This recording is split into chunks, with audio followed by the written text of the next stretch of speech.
اب مولانا محترم کا ہم خوش آمدید کہتے ہیں.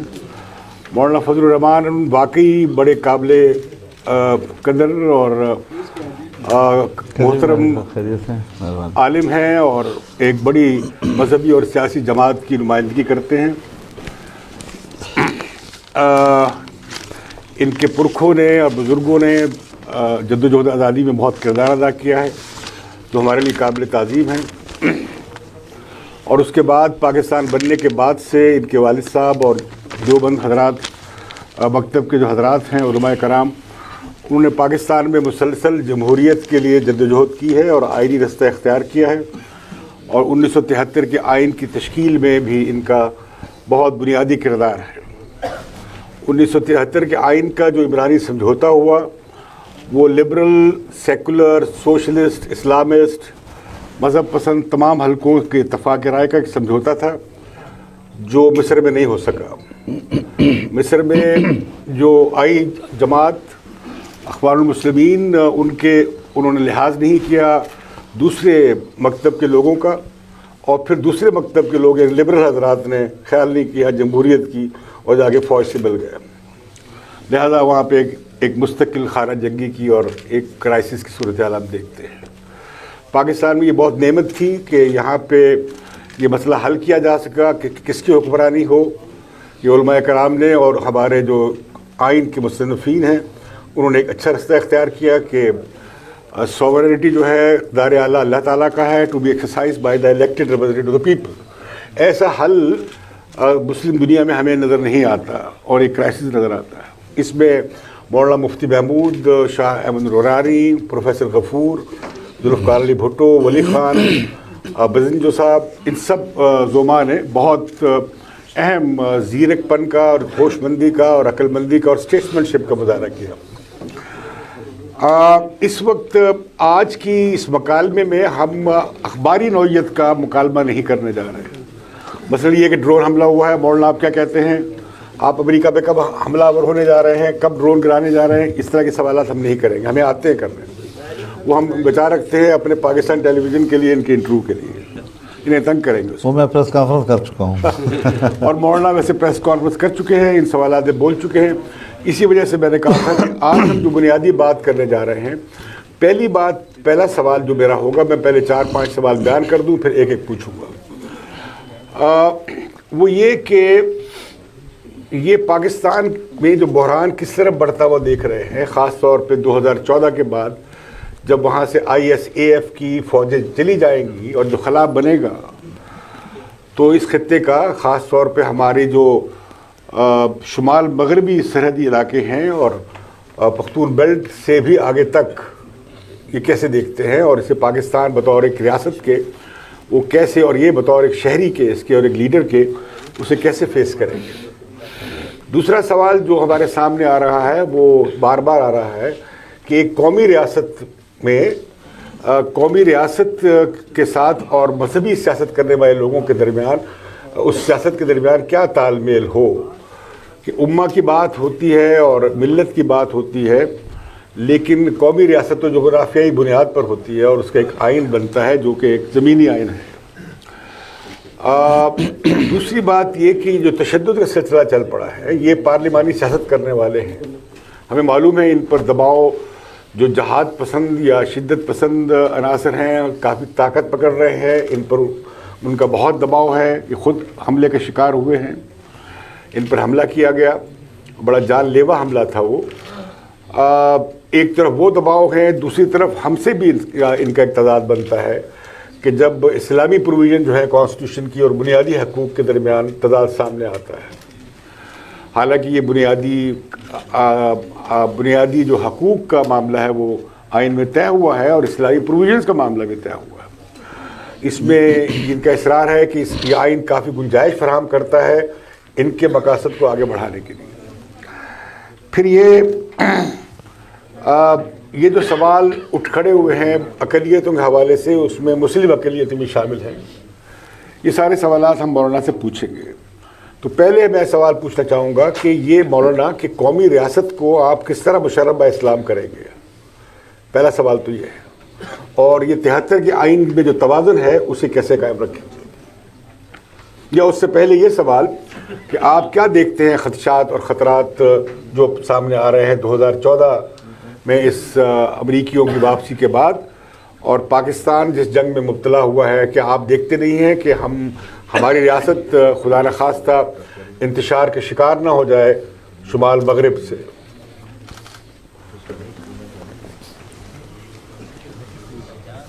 بسم اللہ الرحمن الرحیم، نحمدہ ونصلی علی رسولہ الکریم۔ سب سے پہلے تو میں سیفما کا اور سیفما کے منتظم اعلیٰ جناب امتیاز عالم صاحب کا شکر گزار ہوں۔ ہمیشہ آپ نے محبت کا مظاہرہ کیا ہے، میں بارہا یہاں حاضر ہوا ہوں اور آج ایک بار پھر آپ کی محبت مجھے یہاں کھینچ کے لائی ہے، اور پھر میں آپ تمام بزرگوں کا، دوستوں کا، بھائیوں کا، بہنوں کا سب کا شکر گزار ہوں کہ اس مجلس کو آپ حضرات نے رونق بخشی ہے، اور یقیناً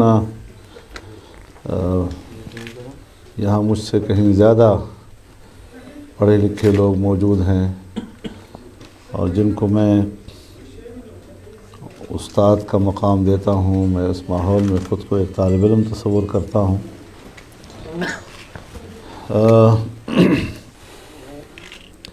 اصل میں ہمارے سوسائٹی میں فاصلے اتنے بڑھ گئے ہیں کہ ہم ایک دوسرے کے نقطہ نظر کو سمجھ نہیں رہے، اور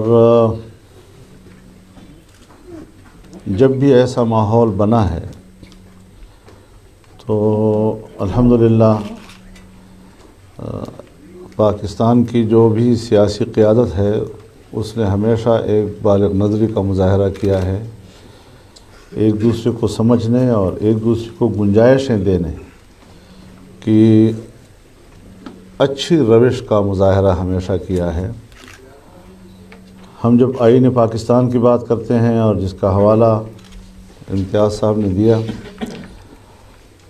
یقیناً وہ بڑے لوگ تھے، اور انہوں نے بھی ایک لمبا عرصہ ایک چھت کے نیچے بیٹھ کر شقوار پاکستان کے آئین، اور ظاہر ہے جی کہ نظام ہمیشہ وہی کامیاب رہتا ہے جو سماج کے مزاج کے مطابق ہو اور اس سے ایک مناسبت رکھتا ہو، اور اس حوالے سے ایک متفقہ آئین پاکستان کو ملا ہے۔ اب جب ہم بات کرتے ہیں ریاست کی، ریاست کا تصور تخلیق انسان کے ساتھ وابستہ ہے، اور اللہ رب العزت نے تخلیق انسان کا جب اعلان کیا تو خلیفہ کے عنوان سے کیا ہے، اور خلافت اس کا اجتماعیت اور ریاست کے بغیر کوئی تصور نہیں ہے۔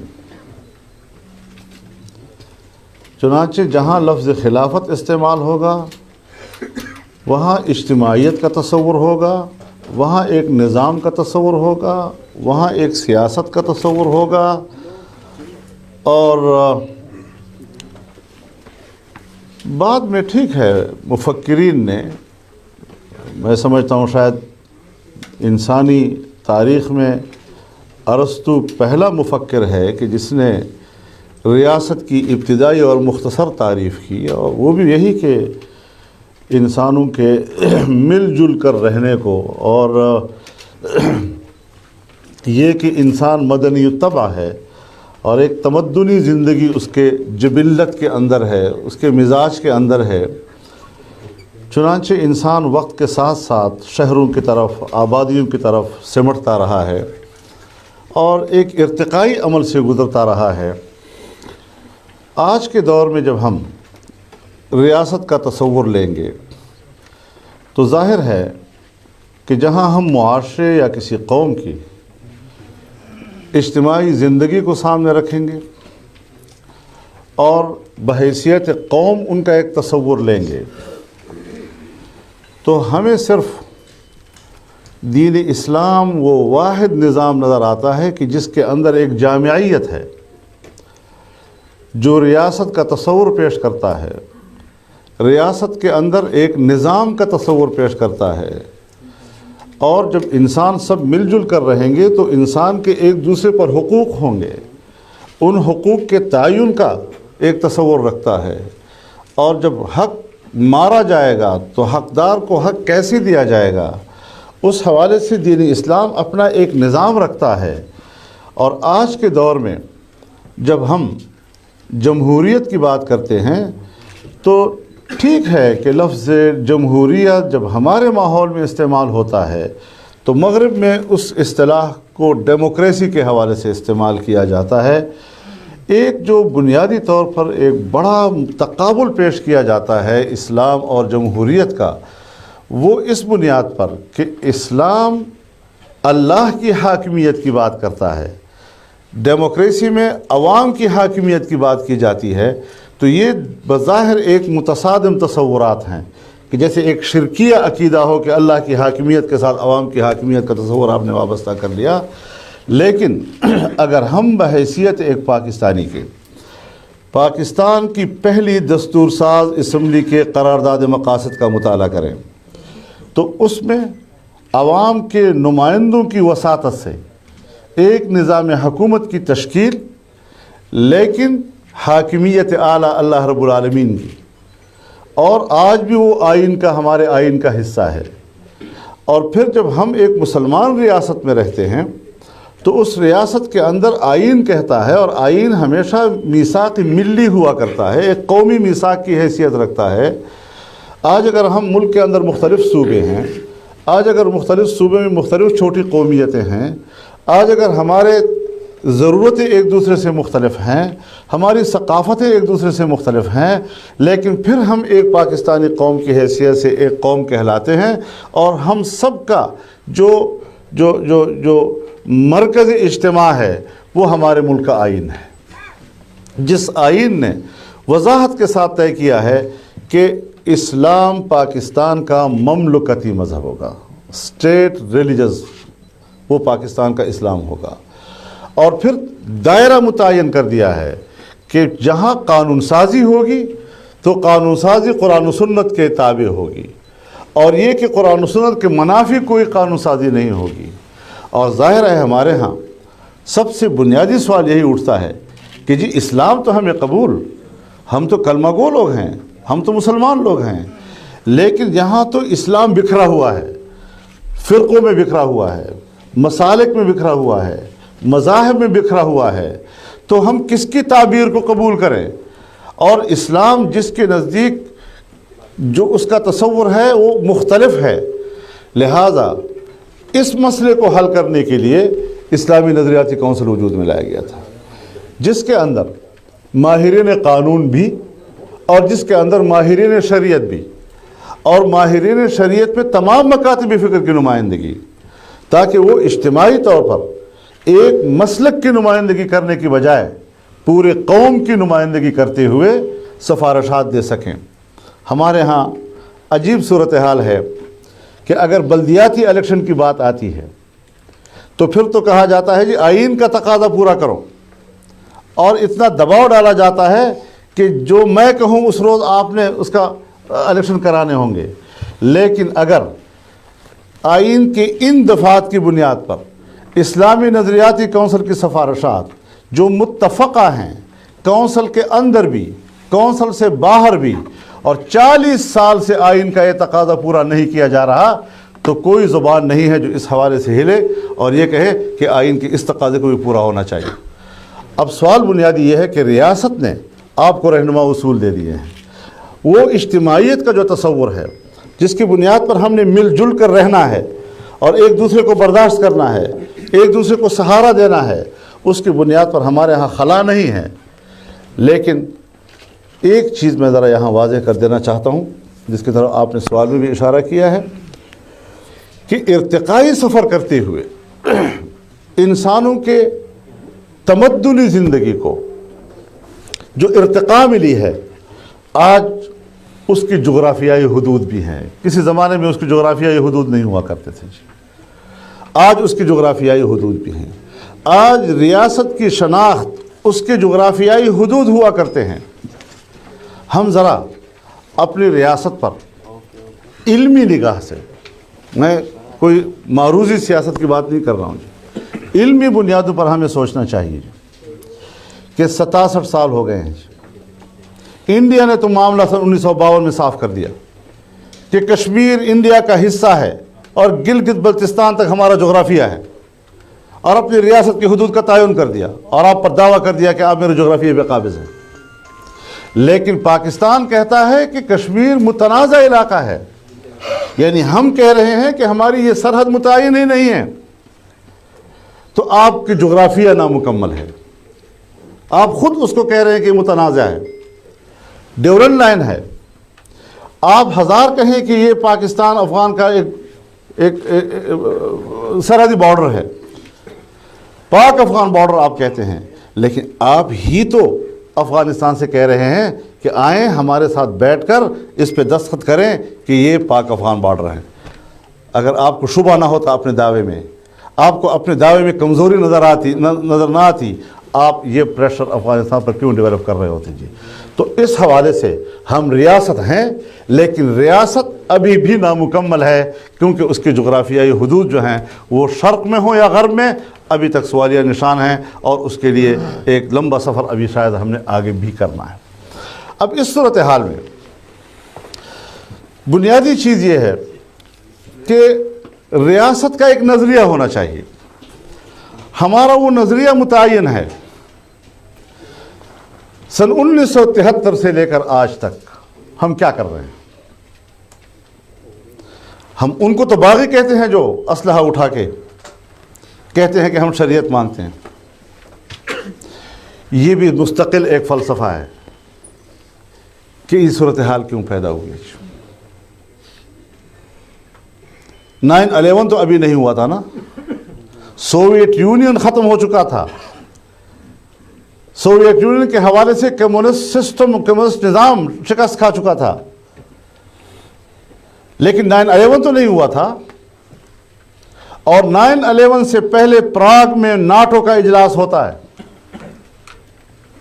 ایجنڈا یہ ہے کہ ناٹو کی تشکیل سوویت یونین کی توسیع پسندانہ عزائم کو روکنے کے لیے ہے، اور سن 1949 میں یہ تنظیم بنی تھی۔ لہٰذا اب یہ تنظیم تحلیل ہو جانی چاہیے، اب اس کی مزید افادیت نہیں ہے۔ لیکن اس موضوع پر اجلاس میں بات سامنے آئی کہ نہیں، ابھی ہمارے سامنے چیلنجز ہیں، ابھی ہمارے سامنے اسلام اور مسلمان ہے، اور اس تنظیم کو ابھی برقرار رکھنا ہے۔ آج جو نقشہ منظر آپ کو اسلامی دنیا میں نظر آ رہا ہے، اس پر ذرا غور کیجئے کہ 9/11 سے پہلے جس بہت بڑے بین الاقوامی اجلاس کے اندر اس بنیاد پر ناٹو کو دوام دیا جا رہا ہے اور اس تنظیم کو برقرار رکھا جا رہا ہے، یہ جھگڑا ان کا پیدا کردہ ہے یا ان بیچارے مسلمانوں کا؟ کون اس کا سبب بنا ہے؟ ہمیں ذرا اپنے سے یہ سوال کرنا چاہیے کہ ایوب خان کے ساتھ تو سیاسی جماعتوں کے معاملات طے ہو گئے تھے، پارلیمانی طرز حکومت اور بالغ رائے کی بنیاد کے دونوں نکات پہ، لیکن سن 1969 کے اندر یحییٰ خان ٹیک اوور کرتا ہے، معروضی وجوہات بتلاتا ہے تاکہ قوم تسلیم کرے کہ ہاں اس کی ضرورت تھی۔ کیا کسی کے دماغ میں اس وقت یہ بات تھی کہ سن 1971 میں مشرقی پاکستان کی مہم جوئی ہونی ہے، اور یہ مہم جوئی ایک سویلین پرائم منسٹر یا پریزیڈنٹ نہیں کر سکتا، اس کے لیے ایک ڈکٹیٹر کی ضرورت ہے۔ سن 1977 میں ذوالفقار علی بھٹو اور سیاستدانوں کے درمیان مفاہمت ہو گئی تھی، مارشل لا لگایا گیا، وجوہات معروضی بتائے گئے، ہم سب بھی جذباتی تھے کیونکہ بھٹو سے ایک جنگ لڑ چکے تھے ہم لوگ. رد عمل میں بہت سے لوگوں کے ان کے لیے رویہ نرم تھا، لیکن کس کو معلوم تھا کہ 1979 کے اندر افغانستان کی ایک نئی مہم جوئی ہے جس کو ایک سویلین لیڈر جو ہے وہ کنڈکٹ نہیں کر سکتا جب تک کہ ایک ڈکٹیٹر موجود نہیں ہوگا. پھر 1999 میں جنرل مشرف تشریف لاتے ہیں، تنازع نواز شریف کے ساتھ ہے. نواز شریف بڑا نااہل ہے، اس نے بڑا کام خراب کیا تھا، ٹیک اوور کرتا ہے. کس کو معلوم تھا کہ 2 سال کے بعد 9/11 ہونا ہے اور افغانستان کی اس نئی مہم جوئی کو پھر کنڈکٹ کرنا ہے ایک ڈکٹیٹر نے؟ کون کر سکتا تھا ہمارے سیاستدانوں کے اندر یہ معاملہ؟ یہ ساری چیزیں ذرا اس بڑے پراسپیکٹ میں دیکھیے کہ دنیا کیا سوچتی ہے آنے والے مستقبل کے لیے. اور پھر اس جنگ کو یہ عنوان دے دیا گیا کہ جس سے مسلمان دنیا تقسیم ہو گئی. آج جنگ مسلمان کے خلاف لڑی جا رہی ہے، لیکن اس مسلمان کو دہشت گرد، شدت پسند اور انتہا پسند کہہ دیا گیا. اور امتیاز عالم روشن خیال، اپنا بندہ. یہ تقسیم کیوں پیدا کی ہمارے اندر اس نے؟ میں کیوں اپنے اس لباس کے ساتھ اور اس نظریے کے ساتھ انتہا پسند ہوں؟ اور جب میں آج کل ٹی وی پہ تبصرے سنتا ہوں، لبرل، روشن خیال، جو امن کے آشا اور جناب خون ریزی کی سیاست کرتے ہیں، جنگ لڑو، ان کو ختم کرنے کا یہی وقت ہے، ان بدماشوں کے ساتھ ابھی نمٹنا ہے، پھر وقت نہیں آئے گا، یہ خونخوار لوگ، یہ عنوانات ہم نے آپس میں قائم کر لیے. تو آج مسلمان کو تقسیم کر دیا ہے انتہا پسند، اعتدال پسند، روایت پسند، روشن خیال. اور اگر انتہا پسند ہے تو پھر ان کو سزا ملنی چاہیے، must be punished. اور اگر اعتدال پسند ہے تو پھر ان پر نظر رکھنی چاہیے، must be watched. اور اگر روایت پسند ہے تو پھر ان کے ساتھ گزارا کرنا چاہیے، ٹیک دم ایزی. اور اگر انلائٹن ہے، روشن خیال ہے، اپنا بندہ ہے. اس تقسیم کو آپ دیکھیں، یہ آج کے اس دور میں یہ اصطلاحات ہم نے سنے. ہم بھی طالب علم ہیں، آخر ہم بھی اب 60 سال کو عبور کر رہے ہیں. ہم نے 65 کا واقعہ اپنے آنکھوں کے سامنے دیکھا، 70 کا واقعہ اپنے آنکھوں کے سامنے دیکھا. یہ سارے ادوار اپنے آنکھوں سے دیکھتے دیکھتے یہاں تک پہنچے ہیں. یہ چیزیں، یہ الفاظ تو ہم نے تھی. غریب اور امیر کی بات تھی، ملا مسٹر کی بات تھی، لیکن یہ چیزیں کہ ایک نئے تقسیم کے ساتھ نئے عنوانات متعارف کرائے جائیں. ہماری اس ریاست کو آج نشانہ بنایا گیا ہے. افغانستان کو نشانہ بنایا، لیکن افغانستان جغرافیائی لحاظ سے خطے کے لیے اہم ہے، خطے کے لیے. اور جس کی نشاندہی علامہ اقبال نے کی تھی کہ آسیہ یک پیکر آب و گلست، ملت افغان درا پیکر دلست، از کشاد او کشاد آسیہ، was فساد او فساد آسیہ. آج افغانستان کی ساری صورتحال خطے کے لیے تھریٹ ہے. اور آج اگر امریکہ افغانستان میں رہنا چاہتا ہے، میں نے بات کی کرزی صاحب کے ساتھ، میں نے کہا امریکہ کیوں رہنا چاہتا ہے؟ کہتے ہیں یہ سوال تو ہم نے کیا ہے، کیوں رہنا چاہتے ہیں؟ کہتے ہیں ہماری جنگ القاعدہ کے ساتھ تو رہے گی نا، تو ہم اس لیے رہنا چاہتے ہیں. بابا القاعدہ کے کتنے لوگ ہیں اس وقت افغانستان میں؟ کہتے ہیں 35 لوگ ہیں. بھلا عقل سے کام لو، 35 لوگوں کے لیے 9 اڈے اور 25,000 کی فوج، یہ کون سی معقولیت ہے؟ تو کہنے لگا کہ القاعدہ پلس ایفیلیٹڈ. اب ایفیلیٹڈ کی کوئی تعداد نہیں ہے، پورا افغانستان کا مسلمان اور پورا پاکستان کا مسلمان القاعدہ کہاں ہے، کچھ پتہ نہیں ہے. اب اگر ہم یہ سمجھتے ہیں کہ وہاں پر ان کی یہ موجودگی یہ کوئی قندھار پر بمباری کرنے کے لیے ہے، کابل پر بمباری کرنے کے لیے ہے، بلخ پر بمباری کرنے کے لیے ہے، ہلمند پر بمباری کرنے کے لیے نہیں. جو آج تک ہم اور آپ سوچتے رہے کہ طالبانائزیشن اور طالبان یہ خطے کے لیے تھریٹ ہے. اب جو نئی صورتحال پیدا ہوئی ہے اور صورتحال ایک ریکنسیلیشن کی طرف کنورٹ ہوتی جا رہی ہے، اس میں امریکہ کی افغانستان میں موجودگی اب یہ تھریٹ ہوگا خطے کے لیے. اب اس کو سمجھنا ہوگا روس کو، اب اس کو سمجھنا ہوگا چائنا کو، اب اس کو سمجھنا ہوگا انڈیا کو اور پاکستان کو، کیونکہ امریکہ نے اگر خطے میں رہنا ہے تو پاسٹ اور فیوچر دونوں اس کے انڈرمائنڈ ہوں گے. وہ وسط ایشیا اور سوویت یونین کی ماضی کو بھی مد نظر رکھے گا، اور وہ ساؤتھ ایشیا اور چائنا کے مستقبل کو بھی مد نظر رکھے گا، اور ان دونوں کے توازن میں اس خطے کے اندر ایک نئے مستقبل کی بنیاد رکھے گا. یہ ساری چیزیں ہمارے مد نظر ہونی چاہیے. تو یہ آپ کی مشکلات ہیں، اور اس حوالے سے جب ہم قانون اور آئین کی طرف واپس آتے ہیں، اب پاکستان کو میں ایک نظر سے دیکھتا ہوں.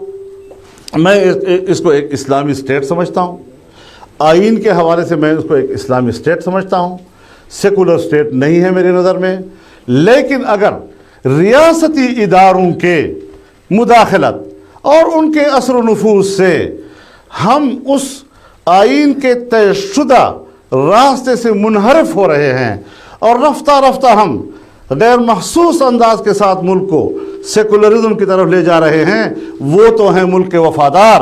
لیکن اگر آئین کے تقاضے کے مطابق ایک شخص رد عمل میں شدت کے ساتھ شریعت کی بات کرتا ہے تو پھر وہ باغی ہے، اس کو قتل کرو اور اس کا مارنا جو ہے وہ حلال ہو گیا. لہذا اس دونوں اطراف پہ ہمیں نظر ڈالنی چاہیے کہ یہ مشکلات کیوں پیدا ہو رہی ہے. اگر آپ اس ملک کے اندر ایک نئی مخلوق پیدا کرنا چاہتے ہیں جو مادر پدر آزاد معاشرے کی بات کرتا ہو، تو اس کو بھی ہمیں ایک حدود کے اندر رکھنا ہوگا، اور اس کی انتہا پسندی جو ہے اس کو بھی روکنی ہوگی. اگر کوئی شخص اس ملک کے اندر بندوق اٹھاتا ہے تو اس انتہا پسندی کو بھی ہمیں روکنا ہوگا. اس وقت پولرائزیشن ہے ملک کے اندر، اور ایک طرف اگر لوگ ہیں جو بندوق اٹھا کر آئین کے سے ماوراء اپنی طاقت کا استعمال کر رہے ہیں، تو یہاں ملک کے اندر میرا دعویٰ یہ ہے کہ آپ کے ریاستی ادارے جو ہیں وہ خود انٹینشنلی ملک کو اس نظریاتی پٹری سے اتار کر منحرف کرنے کی کوشش کر رہے ہیں. وہ کس زمرے میں جائیں گے کہ جنہوں نے 40 سال سے پاکستان کے اندر اسلامائزیشن اور اس قانون سازی کا راستہ روکا ہوا ہے. تو یہ ساری چیزیں وہ ہیں کہ جس پر ہمیں نظریاتی حوالے سے، علمی حوالے سے اس کو سنجیدگی سے لینا ہوگا، اور تب جا کر ہم اس قابل بنیں گے کہ ہم پاکستان کو واقعی ایک ریاست بنا سکیں. جس طرح دنیا میں ریاستیں محفوظ ہوتی ہیں، ہم ایک محفوظ ریاست بن سکیں. بہت شکریہ مولانا. مولانا 73 کا آئین ایک سمجھوتا ہے، سوشلسٹ میں اور رائٹسٹ میں اور سیکولر میں اور اسلامسٹ میں. آپ کی کوشش ہے بطور ایک نظریہ دان کے کہ اسے آپ زیادہ اسلامی رنگ اس میں لے کر آ سکیں، اور جو سیکولر حضرات ہیں میری طرح کے، وہ چاہیں گے کہ اس میں بنیادی حقوق محفوظ رہے. اب دو راستے ہیں. ایک راستہ یہ ہے کہ آپ کہ جو بزرگوں نے اور ہمارے بزرگوں نے، بلکہ ہم بھی شامل تھے اس پروسیس میں، جو سمجھوتا کیا اسے توڑ کر کہ آپ بنیادی حقوق کا احترام نہ کریں اور ہم اسلامک پروویژنس کو کہیں کہ جی انہیں نکال باہر کریں آئین سے، پھر تو سمجھوتا ٹوٹ جائے گا. تو ایسے میں آپ کے پرکھوں نے اور ہمارے بزرگوں نے اور ساتھیوں نے تو 73 کا آئین بنایا، اس میں انہوں نے ایک ملائی ریاست نہیں بنائی. کونسل آف اسلامک ایڈیالوجی جو تھی وہ پارلیمنٹ سے اوپر نہیں تھی، اور اس پر مفتی محمود نے اور مولانا نورانی نے اتفاق کیا تھا. اگر ایسا ہوتا تو پھر آپ یہ دعویٰ کر سکتے کہ بھئی وہ، اس پر آپ کیا کہیں گے؟ کیا اس توازن کو قائم نہیں رکھنا چاہیے؟ آپ کیا کہیں گے بنیادی حقوق پہ کہ جو بیسک بنیادی حقوق ہم نے آئین میں مانے ہیں وہ آپ اسے رسپیکٹ کرتے ہیں نہیں کریں گے؟ دیکھیے، دین اسلام وہ انسانی حقوق کا محافظ نظام ہے، اور فرد کی رفاہ سے لے کر ریاست کی اقتصادی خوشحالی تک، جب تک آپ کا ایک فرد خوشحال نہیں ہے، جب تک آپ کی ریاست خوشحال نہیں ہے. میں نے پہلے بھی عرض کیا کہ جب لفظ خلافت آئے گا اور لفظ سیاست آئے گا تو اس سے مملکت اور ریاست کا نظام اور اس کے اندر جو رہنے والے لوگ ہیں ان کے حقوق اور اس کے تحفظ کا سوال ہوگا.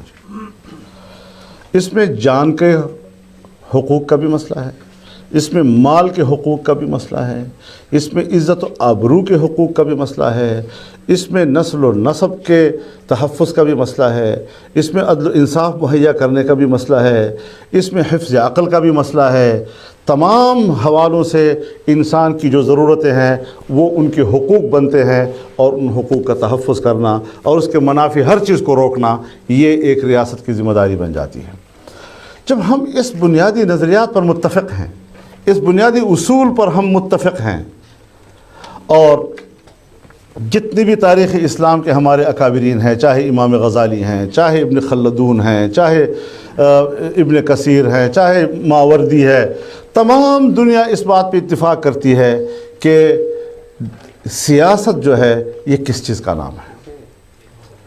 تمام نے سیاست کے معنی یہی کیے ہیں کہ القیام بالشیء بما یصلح، کسی چیز کا اس طرح وجود پذیر کرنا کہ جو معاشرے میں اصلاح کا سبب بنے۔ اس تصور کو عام کیا ہے سب نے۔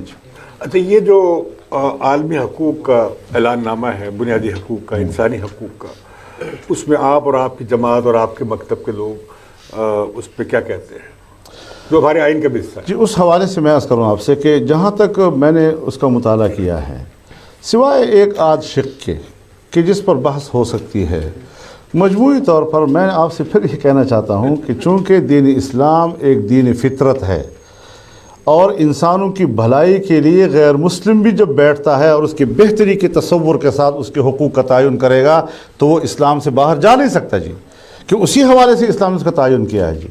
تو لہٰذا بعض چیزیں ہو سکتی ہیں کہ آپ اس کے اندر کچھ ترمیم کر سکتے ہیں یا اسلامی نقطہ نظر سے، کیونکہ وہ سب نے بنایا ہے تو اس میں صرف مسلمان تو نہیں بیٹھا ہوگا، تو اس میں سارے جب دنیا بیٹھتی ہے تو کہیں پر کوئی عدم توازن کسی ایک آدھ شق میں ہے، لیکن مجموعی طور پر ہم اس سے اختلاف نہیں کر رہے ہیں۔ ہم سمجھتے ہیں لیکن اس کا احترام کیا جائے، جو حق وہ اپنے لیے مانگ رہا ہے، یعنی تعلیم ایک حق ہے، اور ہر مذہب کے لوگوں کو اپنے مذہب کے دائرے میں تعلیم کا حق اقوام متحدہ کی قرارداد کے تحت حاصل ہے۔ مذہب کے حوالے سے اپنی تعلیم حاصل کرنا یہ حق ہمارے اقوام متحدہ نے دیا ہے، اس کے انسانی حقوق کے چارٹر نے دیا ہے، لیکن وہ حق میرے دینی مدرسے کو اور دینی مدرسے کے اندر حصول علم کو کے حوالے سے نہیں دیا جا رہا۔ اس این جی او کو آپ قبول نہیں کر رہے، وہاں پر آپ اس کے حق پہ تحفظات کر رہے ہیں، کبھی اس کو آپ دہشت گردی کے مراکز کہتے ہیں، کبھی انتہا پسندی کے مراکز کہتے ہیں، کبھی کہتے ہیں جی آپ نے تو بس ایسے فقیر غریب بنا دیے ہیں۔ تو یہ سوالات بھی میرے اوپر ہوئے ہیں کہ کیا دینی مدارس کے اندر ریسرچ ہوتی ہے، کیا دینی مدارس کے اندر کوئی نئے تجربات ہوتے ہیں؟ میں نے کہا بالکل ہوتے ہیں، صرف فرق اتنا ہے کہ پاکستان کے مملکتی نظام میں جو سرکار کے زیر انتظام تعلیمی نظام ہے اس کے حامل لوگوں کو کردار ادا کرنے کی گنجائش دی گئی ہے، لیکن دینی مدارس کے تعلیم یافتہ اور اس کے جو محققین ہیں اس کو ہمارے ملک کی نظام میں اس تعلیم کو گنجائش نہیں دی گئی۔ آپ گنجائش دیں، پھر دیکھیں آخر یہاں پر بھی تو آنکھیں بند کر کے کوئی افسر نہیں بنتا، 6 مہینے اس کو ٹریننگ کرنی پڑتی ہے، 17 گریڈ سے 18 میں جائے گا تو ٹریننگ کرے گا، 18 سے 19 میں جائے گا تو ٹریننگ کرے گا۔ یہ نیپا اور یہ ساری چیزیں اسی لیے بنی ہوتی ہے کہ وہ پہلے ٹریننگ کریں گے پھر وہ کرسی پہ جا کر بیٹھیں گے۔ اگر یہ انتظام آپ پاکستان کے اسلامی نظام کے حوالے سے ان لوگوں کو بھی مہیا کر دیں، ان کے لیے بھی شعبے متعین کر دیں، لیکن گنجائش تو بنائیں، سب آپ کے ساتھ مل کر جانے کے لیے تیار ہیں۔ آج اگر ایک عالم دین جو فقہ کا عالم ہو اور مفتی ہو، اگر وہ کہتا ہے کہ میں ٹرینڈ ہوں اور میں آپ کی عدالت میں پیش ہو کر شرعی عدالتوں میں پیش بطور وکیل کے وکالت کر سکتا ہوں، آپ کا سارا وکالت نامہ جو ہے اس کے خلاف احتجاج کرنے لگ جاتا ہے جی کہ نہیں جی تم کون ہوتے ہو، کالی چونکہ ہم نے پہنے ہوئے ہیں اور ملا آ گیا جی وہ میرے ساتھ کھڑے ہو کر کرے گا۔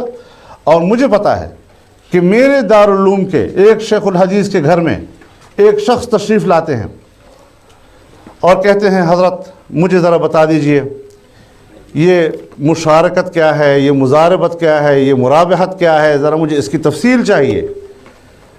اور جب میرا استاد ان کو تفصیل کے ساتھ اس کو پڑھاتا ہے اور سمجھاتا ہے تو اس کا شکریہ ادا کرتا ہے، حضرت آپ کو اللہ اجر دے، بہت آسان کر دیا آپ نے، اب میں تعارف کرا دوں۔ مہمان کہتا ہے کہ حضرت اب میں آپ کو تعارف کرا دوں، میں ہائی کورٹ کا جج ہوں اور میں فیصلے دے رہا ہوں اس حوالے سے، اور مجھے کچھ پتہ نہیں کہ میں کیا فیصلے دے رہا ہوں، میرے ضمیر نے مجھے ملامت کیا، اور یہاں آ کر آج مجھے اطمینان ہوا کہ یہ معاملات کیا ہیں۔ اس کے عنوانات ہم سنتے ہیں لیکن نیچے کی تفصیل ہمیں معلوم نہیں ہوتی جی، اس کی تعریفات ہمیں معلوم نہیں ہوتی جی۔ تو یہ چیزیں آپ کے ملک میں، جو آپ کا معاشرہ اسلامی ہے، آپ کا عام مسلمان دیہاتوں میں جب تک اس کو آپ مطمئن نہیں کریں گے کہ یہ حق جو عدالت نے آپ کو دیا ہے یہ شریعت بھی دیتی ہے، تب تک اس کا ضمیر مطمئن نہیں ہوتا۔ وہ سمجھتا ہے کہ کوئی مسئلہ ہے اس کے بیچ میں۔ تو اس حوالے سے ایک جامعیت جو ہے وہ چاہیے، اور اس جامعیت کے لیے ہی یہ ادارے بنائے گئے ہیں۔ یہ نہیں کہ میں آپ کو مجبور کرتا ہوں کہ جب تک تم میری طرح پگڑی نہیں باندھو گے اور میری طرح قمیص سلوار نہیں ہوگی اس وقت تک تم مسلمان نہیں ہو۔ کبھی اس طرح کی تصورات ہمارے ہاں موجود نہیں ہے۔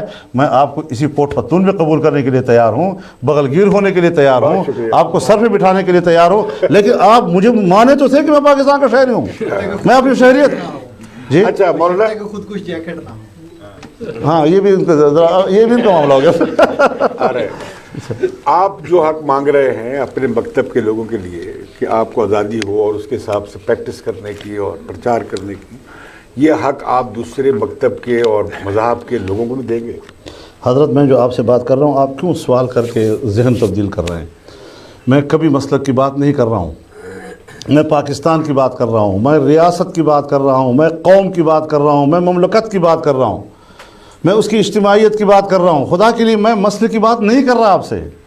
نہیں، یہ جو آپ اپنے حق مانگتے ہیں، بنیادی حقوق میں یہ ہے کہ ایک عیسائی کو اپنے عقیدے کے حساب سے حق حاصل ہے کہ وہ کیا عبادات کرتا ہے، کیا رسومات ادا کرتا ہے، کیسے زندگی گزارتا ہے، جیسے آپ اپنے لیے حق مانگتے ہیں۔ کیا یہ حق آپ دوسرے لوگوں کو بھی دینے کے تیار ہیں؟ تمام جس کو آپ غیر مسلم اقلیت کہتے ہیں، ان کو ان کی عبادت گاہیں، ان کی حفاظت، ان کے اندر ان کے اپنے عبادات کے حوالے سے ان کی پوری آزادی۔ اسلام آج نہیں کہ ہم آپ سے کہیں مروب ہو کر یہ بات کر رہے ہیں۔ جب اسلامی فوجیں شام میں داخل ہونے لگیں تو حضرت ابوبکر صدیق رضی اللہ تعالیٰ عنہ نے ہدایت جاری کی کہ جب آپ اس شہر میں داخل ہوں گے تو خبردار آپ نے عورت پہ ہاتھ نہیں اٹھانا، آپ نے بچے پہ ہاتھ نہیں اٹھانا، آپ نے بوڑھے پہ ہاتھ نہیں اٹھانا، آپ نے ان کے باغات کو تباہ نہیں کرنا، آپ نے ان کے جانور و مویشیوں کو تباہ نہیں کرنا، آپ کے ان کے جو عبادت گاہیں ہیں اور ان کے اندر جو راہب ہیں اور جو بزام خیف وہ خدا کی عبادت کرنے میں مصروف ہیں ان کو نہیں چھیڑنا۔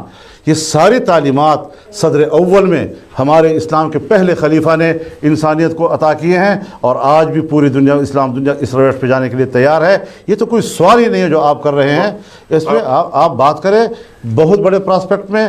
میں مسلک کے دائرے میں پھنس کر بات نہیں کر رہا، میں اس چھوٹے دائرے میں محصور اور یرغمال ہو کر آپ سے بات نہیں کر رہا۔ میں ایک انسان کی حیثیت سے، ایک پاکستانی کی حیثیت سے، اور ایک ایسے مسلمان کہ جس کا موضوع انسانیت ہے اس حوالے سے بات کر رہا ہوں آپ سے۔ یہ مولانا، یہ آپ بیان کرنا پسند کریں گے کہ آپ لوگوں میں ملی یکجہتی کونسل کے پلیٹ فارم پہ اتفاق ہوا کہ نہ مسلک کو چھیڑو اور نہ مسلک، اپنے مسلک میں قائم رہو، دوسرے مسلک کو مت چھیڑو۔ یہ اتفاق ہوا آپ کے درمیان، اس پر آپ قائم ہیں؟ ملی یکجہتی کونسل کے پلیٹ فارم پر جو تمام مکاتب فکر کے اندر اتفاق رائے ہوا ہے، اور بالخصوص صحابہ کرام اور اہل بیت اعظام کے ناموس کے حوالے سے، وہ آج بھی متفقہ دستاویز ہے۔ کمی صرف اتنی ہے کہ اب ضرورت اس امر کی ہے کہ اس پر قانون سازی بھی ہو جائے اور قانون کے تحت اس چیز کو تحفظ دیا جائے تاکہ ان فسادات کا راستہ روکا جا سکے۔ اچھا، اس میں اصول یہ ہوا کہ لکم دینکم ولی دین، تمہارا دین تمہارا، میرا دین میرا، اور لا اکراہ فی الدین، اور دین میں کوئی جبر نہیں ہے۔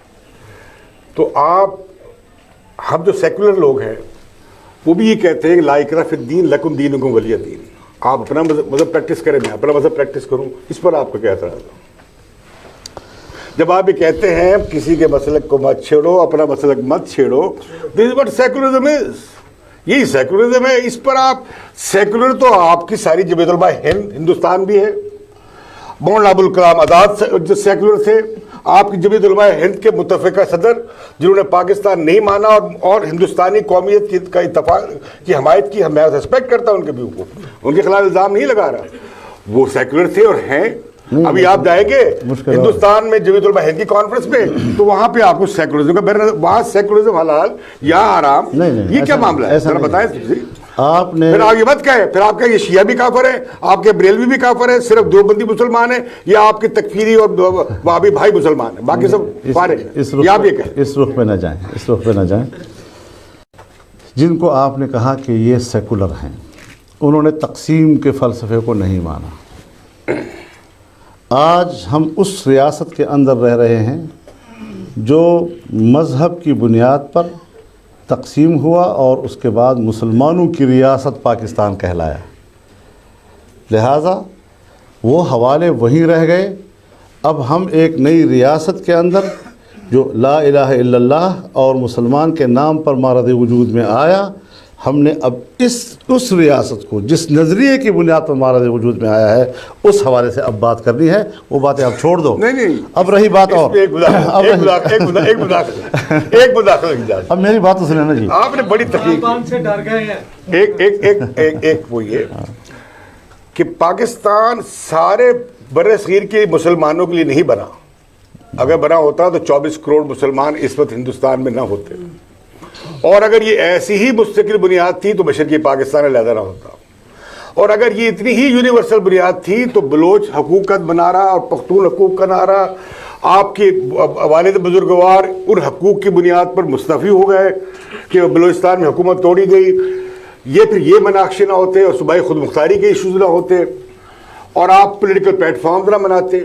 تو کہنے کا مطلب یہ ہے کہ عرض گزارش یہ ہے کہ ہمارے پاکستان کی ریاست میں آپ کا تاریخی پس منظر کے لوگ بھی ہیں، پنجابی تاریخی پس منظر کے لوگ بھی ہیں، سندھی جو کہ یہاں ہزارہ سال سے رہ رہے ہیں. آپ کیا پورے ہندوستان کے مسلمانوں کو پاکستان میں آنے کی دعوت دینے اب جائیں گے، دے دیں گے کہ 24 کروڑ یہاں تشریف لے آئیں؟ یہ میرا مسئلہ نہیں ہے جی. مطلب قومی ریاست ہے نا. اب اس قومی ریاست کے جو ریاست اب بن گئی ہے اور اس ریاست کی جو حدود میں جو لوگ رہتے ہیں وہی پاکستانی کہلائیں گے. باہر سے اگر کوئی آئے گا تو ہندوستانی کہلائے گا جی.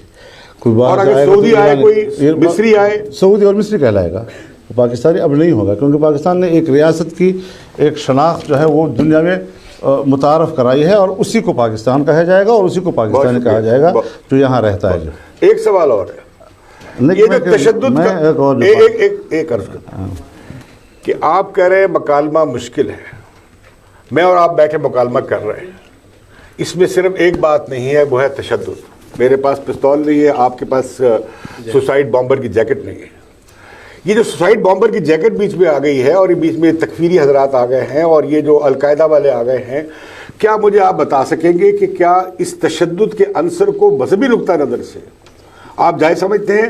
اور کیا جہاد کا اعلان ہو سکتا ہے؟ جو نان اسٹیٹ ایکٹرز ہیں وہ اعلان کر سکتے ہیں؟ کیا آپ ہندوستان کے خلاف جہاد کا اعلان کر سکتے ہیں؟ پرائیویٹ گروپس اعلان کر سکتے ہیں؟ افغانستان کے خلاف کر سکتے ہیں جہاد کا اعلان؟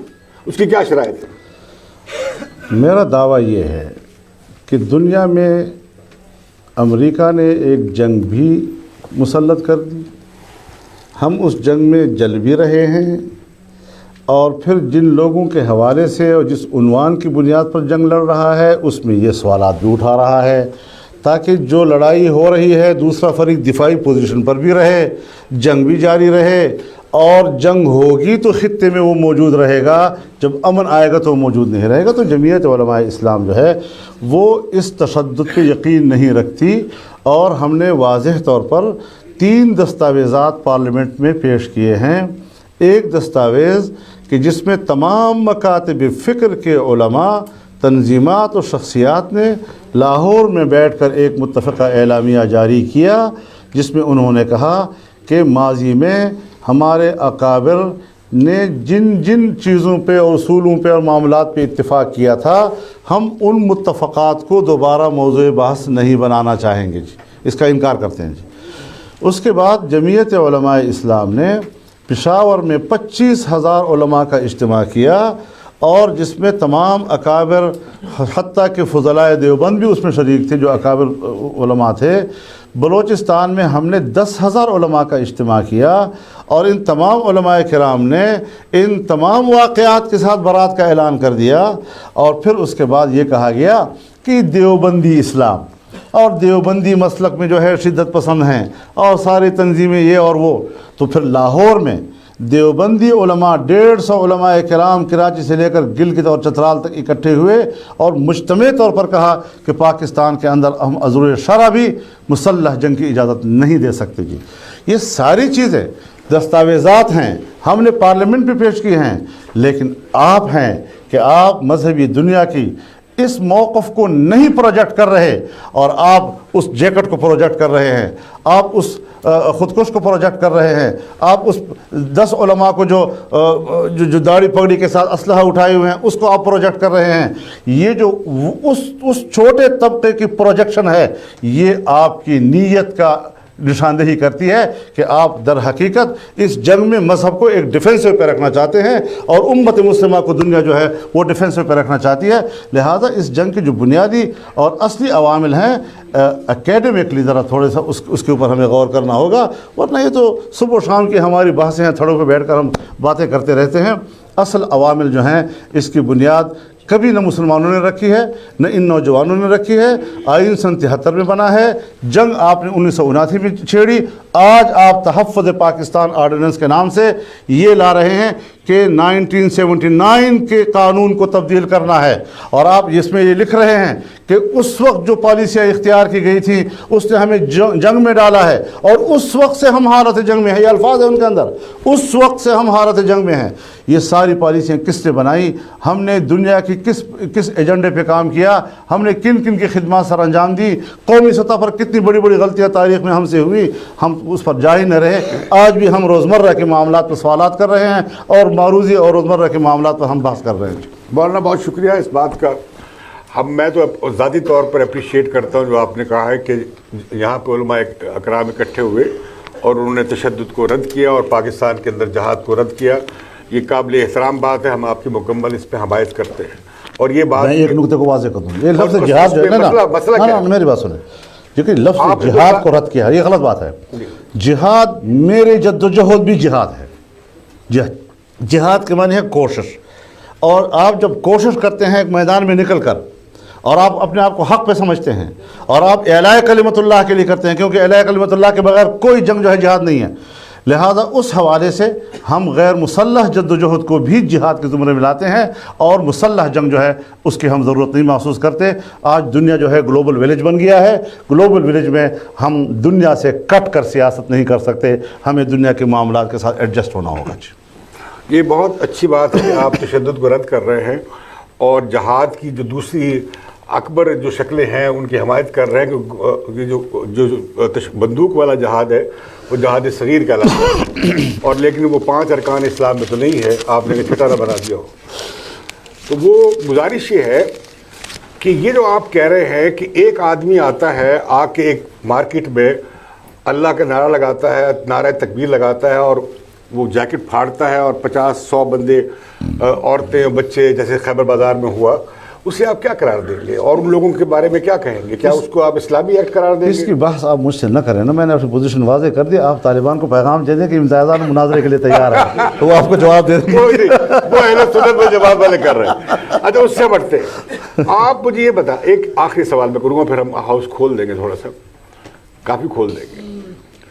وہ یہ کہ آپ کہہ رہے ہیں کہ آپ کی جو امریکہ پاکستان جو امریکہ کے ہاتھ میں ٹول بنا جب معاہدے ہوئے سیٹو سینٹو کولڈ وار پیریڈ, اس کے بعد میں ہمارے آپ کے اختلاف میں زیادہ, بلکہ ہم آپ کے استاد تھے آپ کے علماء کرام کے, کیونکہ آپ لوگ کامنسٹ کے شاگرد تھے بر صغیر میں جب آپ لوگ بغاوت کر کے گئے تھے, یاد ہے آپ کو, کالے پانی میں بھی گئے تھے اور ماسکو بھی گئے تھے, اسٹالن گراڈ بھی گئے تھے.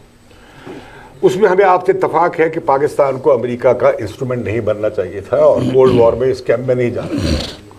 آپ یہ بھی ٹھیک کہہ رہے ہیں کہ ہمیں اس جنگ میں نہیں الجھنا چاہیے تھا پاکستان کو, اس پہ ہمیں اتفاق آپ سے اختلاف نہیں ہے.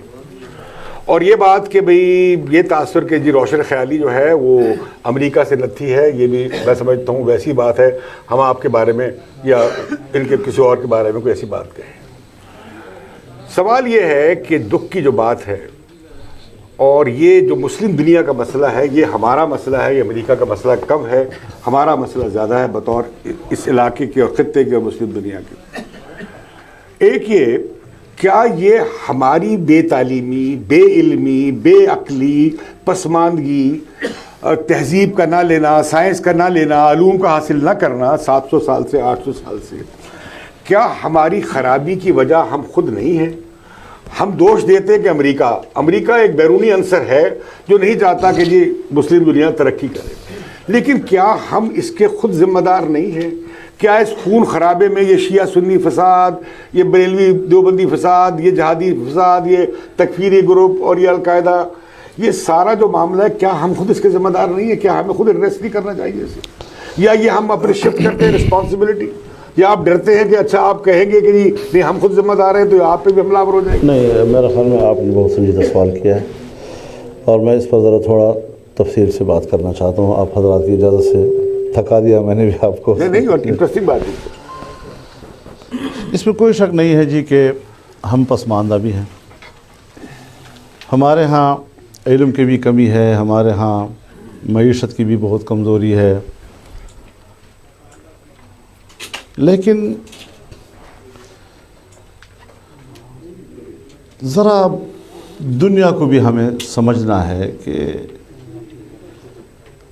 کیا واقعی ہم آزاد ہیں، اور جب ہم گلہ کر رہے ہیں تو اس بنیاد پر کہ آزاد قوم ہونے کے ناطے ہم نے ترقی کیوں نہیں کی؟ یعنی ان چیزوں کو تھوڑا سا میں اپنے نقطہ نظر سے عرض کرنا چاہوں گا۔ جنگ عظیم دوم کے بعد کالونیلزم کا رواج ختم ہو گیا ہے۔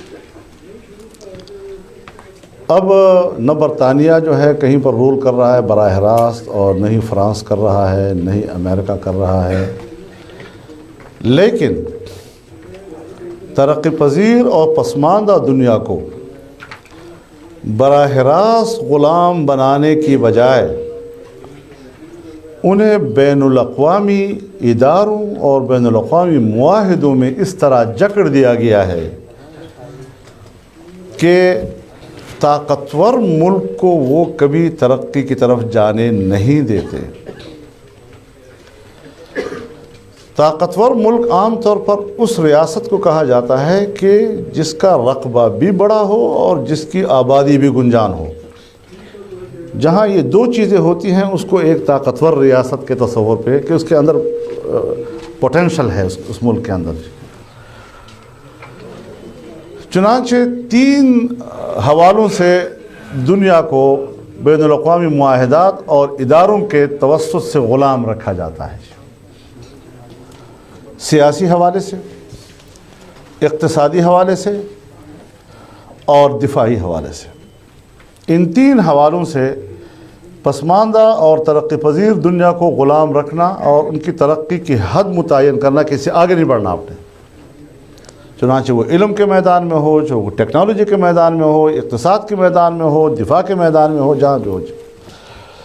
اس وقت آپ دیکھیں کہ بین الاقوامی سطح پر اقوام متحدہ ہے یا سلامتی کونسل ہے یا آپ کی جنیوا انسانی حقوق کنونشن ہے یا جو بھی بین الاقوامی ادارے ہیں، وہاں سے جو ریزولوشن پاس ہو جاتا ہے یا وہاں سے ایک قانون صادر ہو جاتا ہے، آپ کے ملک کا آئین اور آپ کے ملک کا قانون اپنے ملک میں غیر مؤثر ہو جاتا ہے اور ان کا قانون اور فیصلہ آپ کے ملک میں مؤثر رہتا ہے۔ اس سے آپ اندازہ لگائیں کہ آپ واقعی آزاد ہیں، کیا واقعی آپ طاقتور ہیں، جبکہ ان کے فیصلے سیاسی طور پر آپ پہ لاگو ہوتے ہیں، اور 5 ممالک کی تو مناپلی ہے کہ وہ تو ہیں بالاتر، اور جو بااثر دنیا ہے، ترقی یافتہ دنیا ہے، وہ تو اس سے باہر رہ جاتا ہے جی۔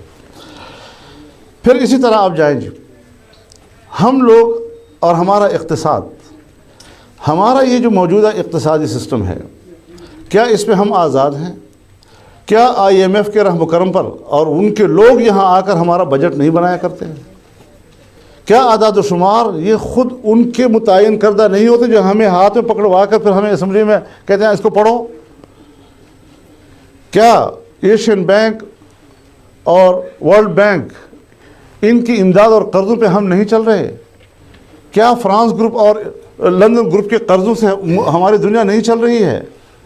تو اس حوالے سے ہم جب ایک سطح پہ پہنچتے ہیں، اگر ہم نے ایک سیڑھی آگے گئے تو ہمیں دھڑام سے گرا دیتے ہیں، اور آپ کے ملیشیا کے ساتھ ہوا ہے کہ وہ عروج پہ پہنچا اور گرا دیا گیا اس کو جی۔ دفاعی اعتبار سے بین الاقوامی معاہدات ہیں، چاہے وہ CTBT کا معاہدہ ہو، چاہے NPT کا معاہدہ ہو، وہ خود دستخط کرے یا نہ کرے، آپ دستخط کریں اس کے اوپر، پابند ہو جائیں۔ ایٹم بم میرا ہے لیکن اس کا مالک وہ ہے، استعمال کرنے کا اس کو اختیار ہے، میرے اوپر پریشر ہے، میں اپنا اسلحہ استعمال نہیں کر سکتا۔ تو اسلامی دنیا ایٹم بم نہیں بنا سکتی۔ اسرائیل کے پاس 200 300 یا 400 تک لوگ کہتے ہیں ایٹم بم موجود ہیں، لیکن عراق کے بارے میں شبہ ہو جاتا ہے تو تہوبالا کر دیا جاتا ہے۔ تو یہ ساری چیزیں آپ اپنے ذرا حجم اور پسلیوں کو، ہمیں اس کا اعتراف ہے کہ ہم کمزور لوگ ہیں، لیکن اس کمزوری کو ہم پر کسی نے مسلط کیا ہوا ہے۔ ہم ہزار چاہتے ہیں کہ اس دلدل سے نکلے، اور ہماری جو جدوجہد ہے، ہماری پارٹی کی جو جدوجہد ہے، اس میں بنیادی نقطہ یہ ہے کہ خارجہ پالیسی میں اولین ترجیح پڑوسی ممالک کو دو۔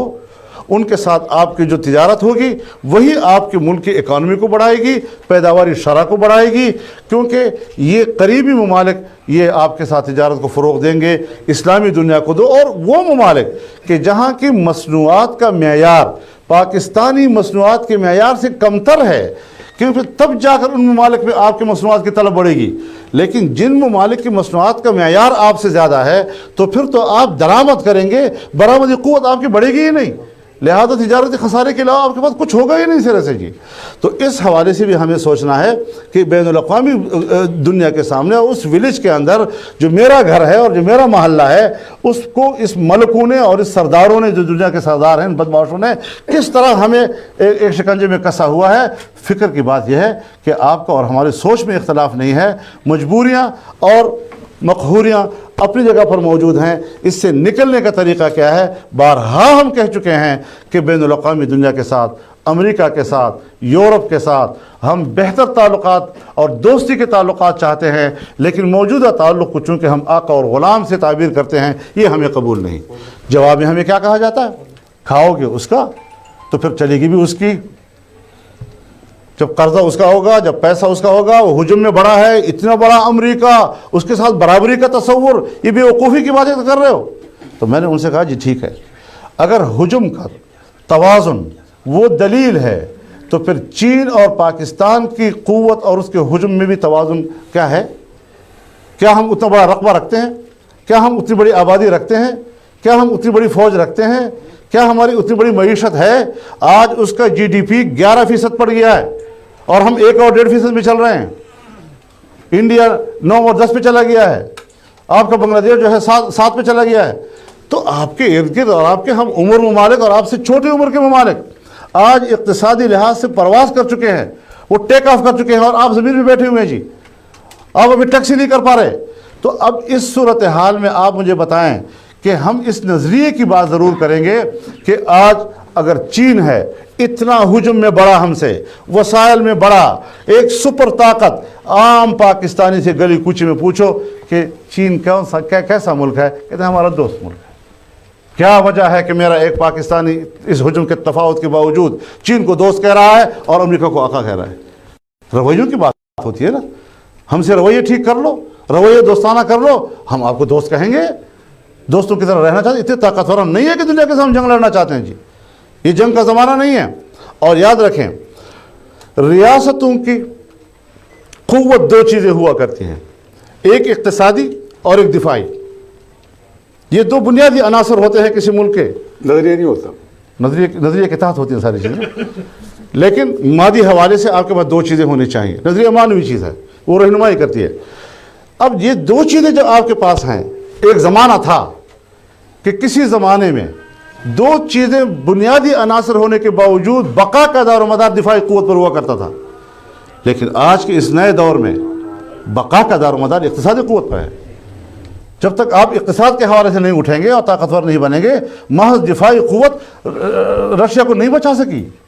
اور جو ہی سوویت یونین ٹوٹا، اشتراکی نظام کو شکست ہوا، یکدم چونک اٹھا چائنا اور اس نے فری اکانومی زون بنا دیے اور لوگوں کو انفرادی ملکیت کا حق دے دیا، باوجود اس کے کہ حکمران پارٹی کمیونسٹ پارٹی ہے، عام سسٹم آف سوشلسٹ ہے، لیکن اس کے باوجود اس نے پیچھے گیئر لگایا اور اس نے لوگوں کو شخصی حقوق دیے اور آج بھی فری اکانومی زون کے تحت وہ دنیا کے ساتھ برابری کی تجارت کی پوزیشن میں آ گیا ہے. یہ احساس اس کو ہوا, لیکن ہم نے آج تک کسی ایسا محفل نہیں سجائی, ایسے ادارے نہیں قائم کیے کہ ہم اس حوالے سے سوچیں کہ ہم نے اپنے ملک کی معیشت کو کیا کرنا ہے اور کس طرح ہم نے اس کو اٹھانا ہے. جی تو پالیسیاں تو ہم نے بنانی ہے, فکر مند تو ہونا ہے. ہم تو فکر مند بھی نہیں ہیں.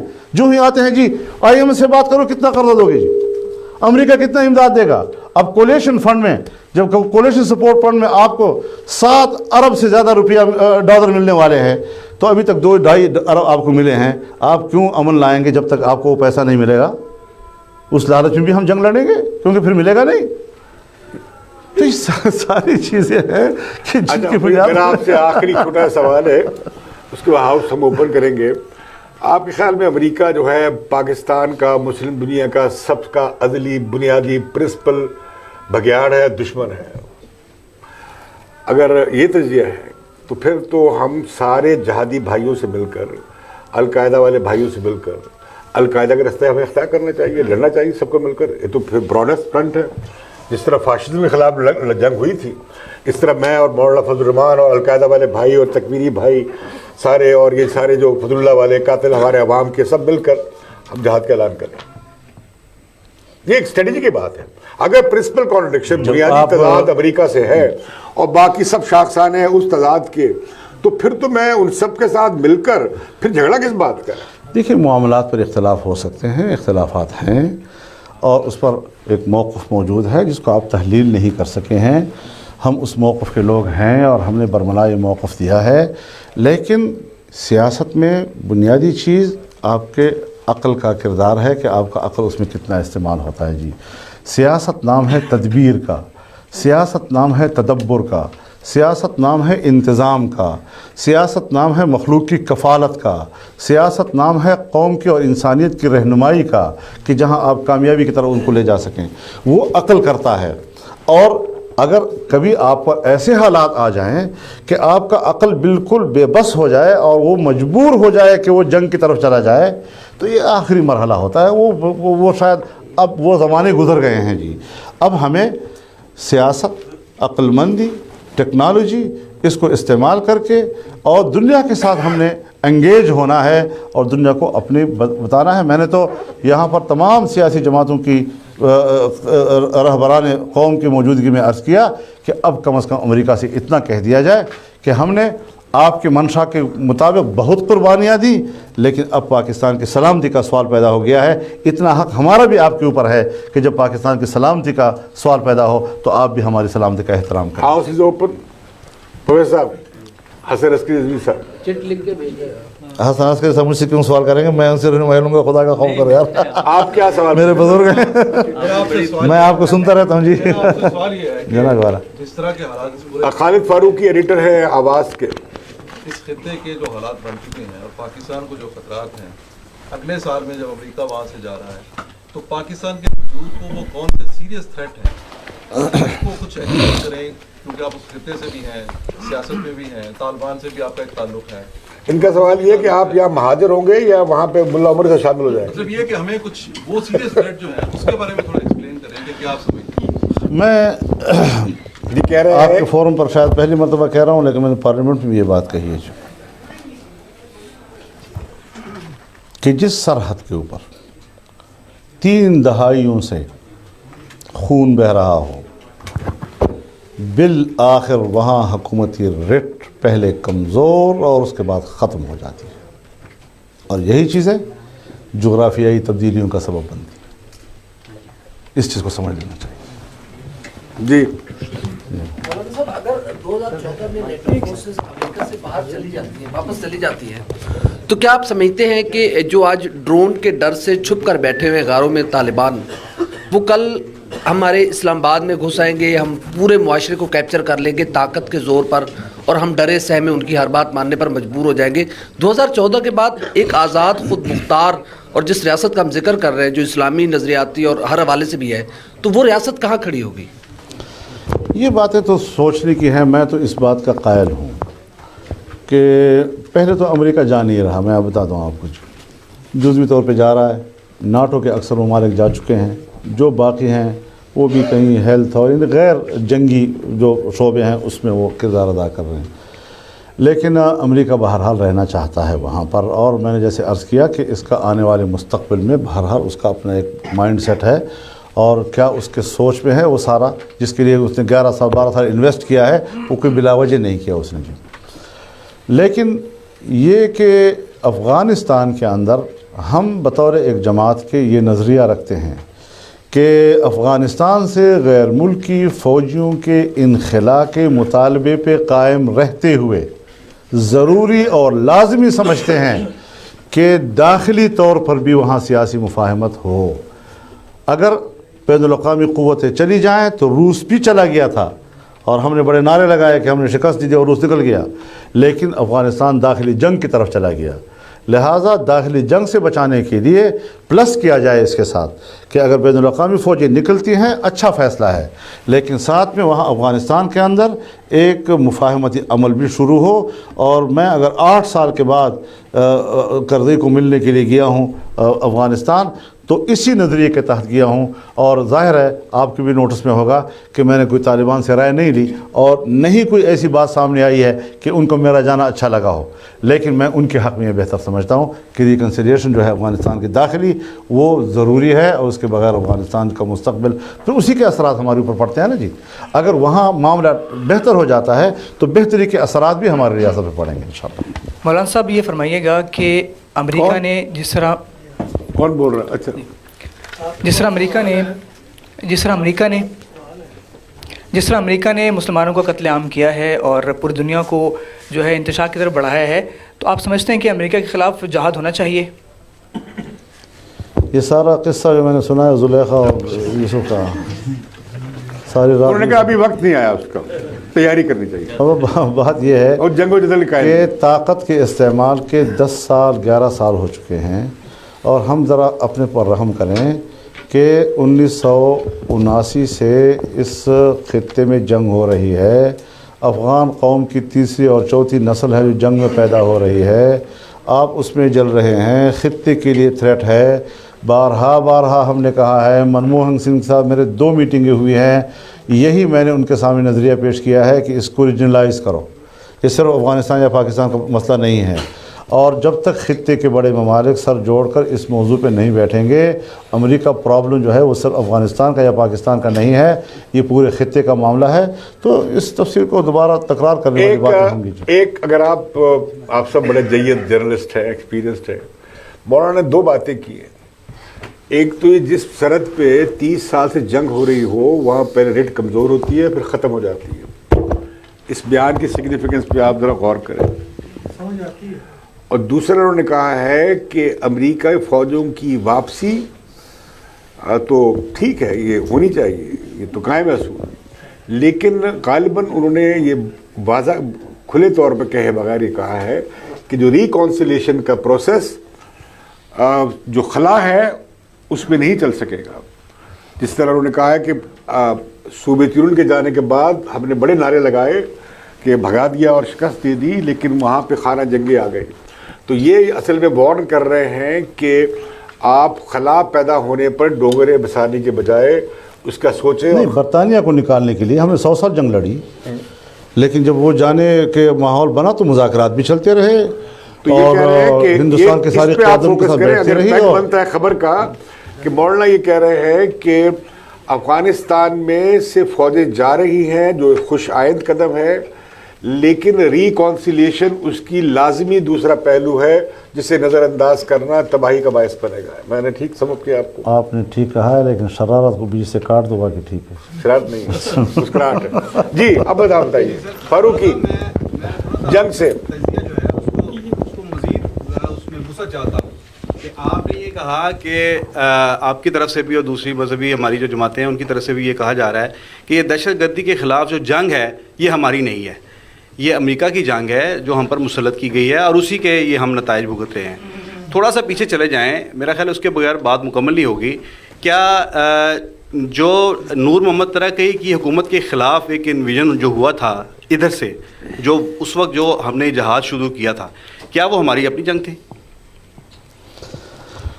وہ افغانستان کی جنگ تھی، لیکن اس کو بین الاقوامی جنگ بنا دیا گیا. اور میں نے جیسے پہلے بھی عرض کیا کہ 1977 میں جب ایک ڈکٹیٹر نے ٹیک اوور کیا تو بھٹو بڑا غلط ہے اور بڑا فساد کا جھگڑا ہو سکتا ہے، اور یہ وہ کسے معلوم تھا کہ افغانستان کے اندر 2 سال کے بعد ایک بہت بڑی مہم جوئی کی کہ انہوں نے ہی ہینڈل کرنا ہے جی. تو یہ وہ جنگ جو تھی اس کی ابتدا داخلی تھی، لیکن جس وقت KGB کے مشورے سے سوویت یونین کی فوجیں افغانستان میں داخل ہو گئیں کہ کمیونسٹ انقلاب کے سپورٹ میں، اس نے دعوت دے دی امریکہ اور مغربی دنیا کو بھی کہ آؤ گرم پانی تک رسائی سے راستے اس کو روکو، اور پھر وہ ایک ایسی جنگ بن گئی کہ جس کے نتائج آج بھی آپ کو پتہ ہے. جی آپ کو متعلق ایک اچھی رائے یہ پائی جاتی ہے کہ آپ ایک ذہین اور میرے ذہین نہیں ہونا چاہیے شخصیت ہیں. میرا آپ سے سوال یہ ہے کہ ڈرون تو امریکہ کرتا ہے، لیکن اس کے بدلے میں ہمارے ہزاروں انوسنٹ لوگ مارے جاتے ہیں، تو اس چیز پہ آپ کیا کہنا چاہیں گے؟ اور اس کے باوجود آپ کہتے ہیں کہ ہزاروں لوگ طالبان نے مارے ہیں. مولانا کی صورت میں معصوم لوگوں کے قتل کی مذمت کرنے کے تیار نہیں ہیں. یہ ذرا کائنڈلی بیان فرما دیجئے کہ ڈرون حملوں میں اب تک کتنے بے گناہ مارے گئے، اس کی تعداد آپ کو معلوم ہے؟ حضرت اور انہی حملوں میں کتنے گناہ گار مارے گئے، اور اگر وہ نہ مارے جاتے تو پاکستان کی حالت کیا ہوتی؟ ڈرون حملے اس جنگ کا حصہ ہیں جو 9/11 کے بعد شروع ہوئی ہے.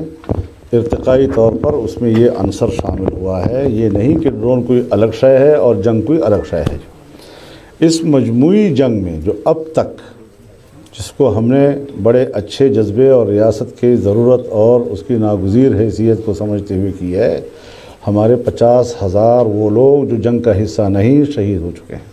نمبر 1، آپ کے $100 ارب اس میں ڈوبے ہیں اور تباہ و برباد ہوئے ہیں. لہٰذا انسانی حوالے سے بھی اور اقتصادی حوالے سے بھی پاکستان ذرا سوچے کہ اس نے اس جنگ کا حصہ بن کر کمایا کیا ہے. جی آپ کے کیا؟ مولانا ابھی مولانا صاحب آج آپ کے پاس گورنمنٹ ہوگی تو کیا آپ ڈرون کو روک سکتے تھے؟ یہ تو مجھے پتہ اللہ ہی نہیں روکے ہے، گا، آگے چلیں. یہ تو مولانا مجھے ابھی آپ پتہ نے نہیں ہے کہ میں کیا کر سکتا، لیکن یہ ہے کہ ڈرون حملوں کے حوالے سے پرائیویٹ اور پبلک اوپینین ایک ہوتا. یہ آپ خیبر اچھا حضرات، بات چیت بس کافی وقت ہو گیا، مولانا جانا بھی ہے. ہم یقیناً مولانا کو مبارکباد نہیں دیں گے جو جس طرح کے ایڈورسریز اور کمپٹیٹرز انہیں ملے ہیں. ہمیں کبھی انہیں بددعا نہیں دیں گے جس طرح کے انہیں دائیں اور بائیں دونوں طرف سے، آگے اور پیچھے سے جو جن لوگوں کا سامنا ہے انہیں. مولانا آپ کا اس کی سیاست میں تعمیری کردار ہمارے ملک کے لیے ایک بڑا اس کا روشن پہلو ہے، ایک تعمیری پہلو ہے. آپ سے بات کر سکتے ہیں، گلا کر سکتے ہیں، تنقید کر سکتے ہیں، اختلاف کر سکتے ہیں. اسی جمہوری کلچر کے باعث یہ مکالمہ ہو رہا ہے، اور ہم امید رکھتے ہیں کہ آپ اپنی دانش سے ہمیں فیض یاب کرتے رہیں گے. اور آپ کا بہت شکریہ تشریف لائے ہیں. اللہ تعالیٰ